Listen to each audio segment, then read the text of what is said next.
ကြယူပါဒီနေ့မှာတော့ robot ထဲမှာမြန်မာဆန်ဆန်ခင်းလေးဆော်ရမှာဖြစ်ပါတယ်နော်ကဲစားလာခြင်းခေးလေးစားရပါပြီဒီကမြန်မာဆန်ဒီနေ့အင်ကြီးကိုလိုက်ကမှဖြစ်ပါတယ်ဒီခေးလေးနေများတော့မိသွားပါပြီကဲဒီကတကယ်မေ့ပါမှာယူရပါတကယ်ကောက်ရှင်နော်တို့ဒီမလားကဲဒီတော့မြန်မာဆန်လေးဝင်မယ်ဒီ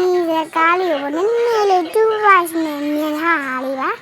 တော့သမီးရှိလေးလောက်ပေးပေါ့နော်ဒါဆိုဒီစမင်းလေးလာအမလောင်နော်မြန်မာဆန်လေးဆိုဒီစမင်းလေးတော့လာလိုက်ရနေဆိုဖြစ်ပြီးโอเคဖြစ်သွားပြီဆိုရင်နော်တိုင်းဖို့လေးအပြာရောင်လေးလုပ်လိုက်မယ်အပြာရောင်လေးမလားမလိုက်တော့ဖြုံလေးလင်ကောင်းလားပန်းအောင်လေးထိုင်ပါတော့တရီအောင်လုပ်လိုက်ရမယ်နော်ပန်းအောင်လေးပဲလုပ်လိုက်ပါမယ်မလေးဆန်ပါโอเคမြန်မာမလေးပါရှင်းမင်္ဂလာပါရှင်းမြန်မာရင်ပုံကိုချက်မြတ်လို့ဆိုဝတ်လို့ထားညံကဲမြတ်လို့ဝါချလိုက်တာပါကဲဒီလိုဒီထမင်းလိုမဟုတ်ဒီစကတ်ကိုထမင်းလောက်မှာလားကဲအဲ့တော့ဒီဘာရောင်လေးလာတော့ဟုတ်ဘာရောင်လားရောဘာဒီရောင်လေးလာတော့တော်လေးလာအိမ်ကြီးကိုလာဒီလိုလေးထားလိုက်ပါမယ်နည်းနည်းလိုက်ရအောင်ဒီဘာနော်နည်းနည်းလေးတော်လိုက်တောက်ဖက်နေပဲအောင်ထားမယ်โอเคပြီရညကလေးကကြိုက်ထားပါရင်သူကโอเคဒီ channel subscribe sorry ဒီ channel ကြိုက်ရင်စကားလေးရောက်စားနေပြီရောလက်မလေးပေးခဲ့ဖို့တောင်းဆိုချင်ပါတယ်လို့ကဲ let's go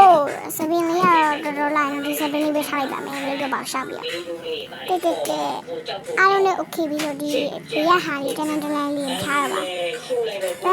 မြန်မာဆန်ကဲနောက်ပြီးပြန်ဝင်ရတော့မှဆက်ပါမယ်ကဲစပါပြီရတော့ဘယ်လာပေါ့နော်ဘယ်လာလှပါဆိုလို့ချင်းပဲစားလေးရတယ်ရပါစားရလည်းမြန်မာဆန်ပေါ့နော်ကောင်းပါလေးတော့ရိုက်တာမြန်မာမာလေးဆိုရင်အင်္ဂလိပ်ရမ်းနေတာပြီးမြန်မာစားတန်းထည့်ပါမယ်ခဏမြန်မာလေးဆိုလာလေးခဏလေးရပါရောရတွေ့အဲ့တော့နော်ဒီရင်းနေခက်နေလာပါလေဟာလူများဟာလေကဲကိုခါကူလာပါပဲဒါလေးညှိလိုက်မယ်နော်ကဲရှင်းထားလိုက်နှစ်ပင်ပဲပေးမယ်ဘာနေကိုကလာမှာဆိုတော့နှစ်ပင်ပဲပေးမယ်ကိုလာပြီလာပြီမြန်မာမလေးပါရှင်းအင်္ဂလာရှင်းမြန်မာရေမစမြင်လို့တာဝလို့တာတကယ်ဘာရေးပြတော့